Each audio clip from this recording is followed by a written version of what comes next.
Hi friends, welcome to இப்போ சமைச்சா போச்சு. இன்றைக்கி நம்ம சேனலில் ரெஸ்டாரண்ட் ஸ்டைலில் ஸ்பைசி சில்லி சிக்கன் வீட்டில் ஈஸியாக எப்படி செய்யணுன்றதை பார்க்க போகிறோம். வீடியோ ஸ்கிப் பண்ணாமல் முழுசாக பாருங்கள். நான் ஒரு 250 கிராம் சிக்கன் போன்லெஸ் சிக்கன் எடுத்திருக்கேன். அதை சின்ன சின்ன பீஸாக கட் பண்ணியாச்சு. அதில் தேவையான அளவு உப்பு சேர்த்தாச்சு. இப்போ இதில் 1 டேபிள் ஸ்பூன் மிளகுத்தூள் ஆட் பண்ணிக்கலாம். அதே அளவில் 1 டேபிள் ஸ்பூன் மிளகாய்த்தூளும் ஆட் பண்ணிக்கலாம். நான் காஷ்மீர் ரெட் சில்லி ஆட் பண்ணியிருக்கேன். ஃபுட் கலர் நான் எப்பயும் ஆட் பண்ண மாட்டேன். நீங்களும் எப்பயும் சேர்க்காதீங்க, அது உடம்புக்கு ரொம்ப நல்லதில்லை. கூடுமான வரை அவாய்ட் பண்ணிடுங்க. ஜிஞ்சர் கார்லிக் பேஸ்ட் 1 ஸ்பூன் சேர்த்துக்கலாம். இப்போ இதில் ஒரு முட்டையை உடச்சிட்டு அதில் வெள்ளைக்கரு மட்டும் யூஸ் பண்ணிக்கலாம். ஒரு முட்டை இது வெள்ளைக்கரு மட்டும். இது எதுக்கு ஆட் பண்ணுறோன்னா மசாலாலாம் ஒன்றோட ஒன்று ஒட்டுறதுக்காக. இப்போ இதில் 2 டேபிள் ஸ்பூன் கார்ன்ஃப்ளவர் மாவு, 2 டேபிள் ஸ்பூன் மைதா ரெண்டையும் ஆட் பண்ணிக்கலாம்.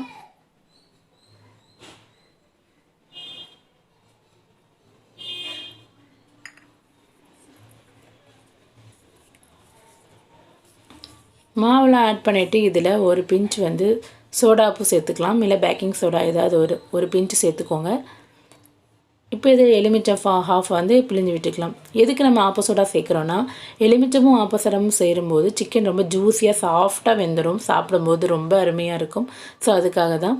இப்போ எல்லாத்தையும் நல்லா மிக்ஸ் பண்ணிவிட்டு இல்லை 1 table spoon soya sauce mix பண்ணிக்கலாம்.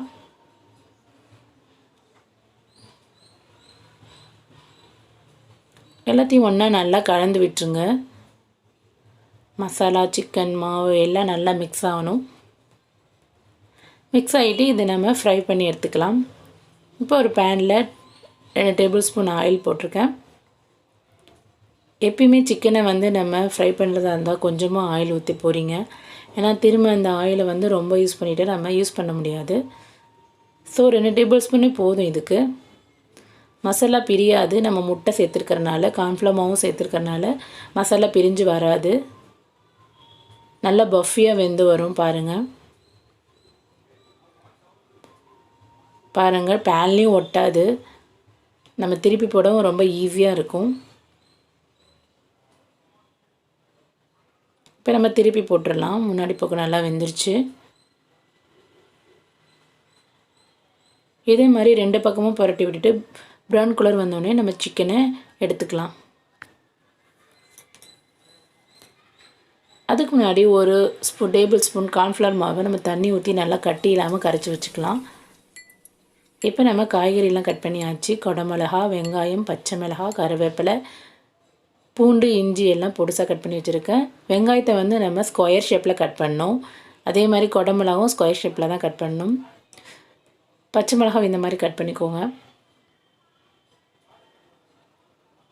இப்போ அதே பேனில் நம்ம 2 டேபிள் ஸ்பூன் ஆயில் ஊற்றிருந்தோம்ல, அதே ஆயிலில் தான் இதை செய்ய போகிறோம். அதில் பூண்டையும் இஞ்சியும் பொடிசாக நறுக்கினதை ஆட் பண்ணிக்கலாம்.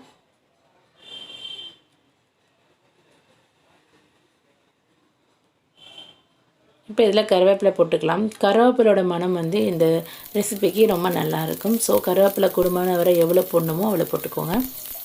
பச்சை மிளகாவும் இதில் ஆட் பண்ணிக்கலாம்.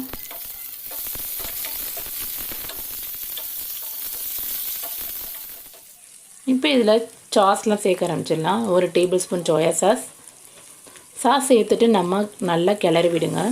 டொமேட்டோ சாஸ் 2 டேபிள் ஸ்பூன்,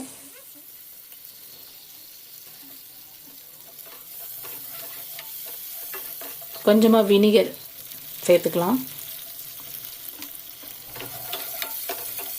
இல்லை ரெட் சில்லி சாஸ் 1 டேபிள் ஸ்பூனும் சேர்க்கணும்.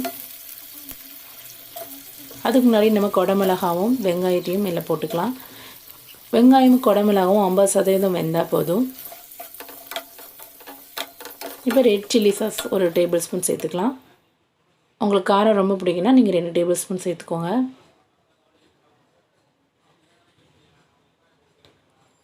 எல்லாத்தையும் நல்லா மிக்ஸ் பண்ணி விடுங்க.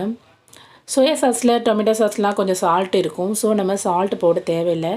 சிக்கனில் போட்டிருந்த சால்ட்டே போதுமான அளவு. இதில் ரொம்ப ஸ்பைஸியாக இருக்கிறதுக்காக 1 table spoon chilli flakes add பண்ணியிருக்கேன்.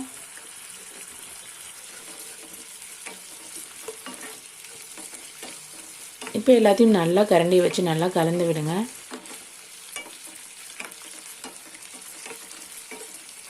அடுப்பை வந்து நம்ம ஸ்லோவாக ஆக்கக்கூடாது, ஃபாஸ்ட்டில் தான் இருக்கணும். டக்குன்னு செஞ்சு முடிச்சிடலாம். காய்கறி கட் பண்ணி சிக்கனை பொரித்து வச்சுருந்தா எப்பயுமே சூடாக டக்குன்னு செஞ்சு சாப்பிடுங்க. செஞ்சு வச்சு ஆற வச்சு சாப்பிட்டா டேஸ்ட்டாக இருக்காது. இப்போ இதில் நம்ம ஒரு டேபிள் ஸ்பூன் கார்ன்ஃப்ளவர் மாவு கரைச்சி வச்சுருந்தோம்ல, அந்த தண்ணி இதில் ஆட் பண்ணிக்கலாம். இது எதுக்காகனா க்ரீமியாக வரதுக்காக, செமி கிரேவி டைப்பில் வரும். அதனால் இதெல்லாம் ரொம்ப ட்ரையாக இருக்கும் கார்ன்ஃப்ளவர் மாவு கரைச்சி ஊற்றலைன்னா. இப்போ நம்ம ஃப்ரை பண்ணி வச்சுருந்த சிக்கன் எல்லாம் இதில் ஆட் பண்ணிக்கலாம். எல்லாத்தையும் நல்லா மிக்ஸ் பண்ணி விடுங்க.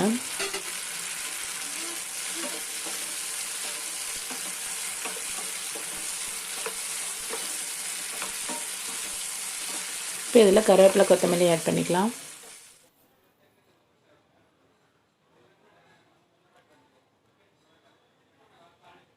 ஒரு காரச்சாரமான ஸ்பைசி சில்லி சிக்கன் வீட்டிலே ரெடி பண்ணியாச்சு. ரெஸ்டாரண்ட்டில் எந்த டேஸ்ட் இருக்குமோ அதே டேஸ்ட்டு தான் இருக்கும். கண்டிப்பாக எல்லோரும் ட்ரை பண்ணுங்கள். டின்னருக்கு செஞ்சு இன்றைக்கி அசத்துங்க எல்லோரும். நம்ம வீட்டில் இருக்கிற பொருளை வச்சு நம்ம ஈஸியாக செஞ்சாச்சு.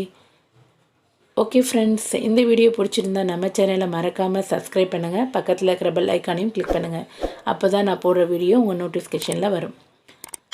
இந்த வீடியோ உங்கள் ஃப்ரெண்ட்ஸ்க்கு ஷேர் பண்ணுங்கள், லைக் பண்ணுங்கள், கமெண்ட் பண்ணுங்கள். ஓகே ஃப்ரெண்ட்ஸ், நாளைக்கு ஒரு இன்ட்ரெஸ்டான வீடியோவில் சந்திக்கலாம். தேங்க்ஸ் ஃபார் வாட்சிங்.